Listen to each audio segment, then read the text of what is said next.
መዝሙረ ዳዊት ምዕራፍ 16 የዳዊት ቅኔ። አቤቱ ባንተ ታምኛለሁና ጠብቀኝ። እግዚአብሔርን አንተ ጌታዬ ነህ አልኩ። ካንተ በቀር በጎነት የለኝም።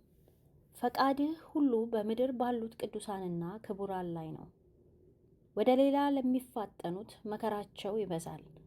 የቁርባናቸውንም ደም እኔ አላፈሰውም፣ ስማቸውንም በከንፈሬ አልጠራም። እግዚአብሔር የርስቴ ዕድል ፈንታና ጽዋዬ ነው። ዕጣዬንም የምታጠና አንተ ነህ። ገመድ ባማረ ስፍራ ወደቀችልኝ፣ ርስቴም ተዋበችልኝ።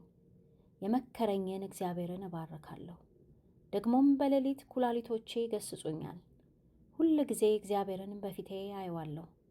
በቀኜ ነውና አልታወክም። ስለዚህ ልቤን ደስ አለው፣ ምላሴም ሐሴት አደረገች። ሥጋዬ ደግሞ በተስፋ ታድራለች። ነፍሴም በሲኦል አትተዋትምና ቅዱስህንም መበስበስ ያይ ዘንድ አትተወውም።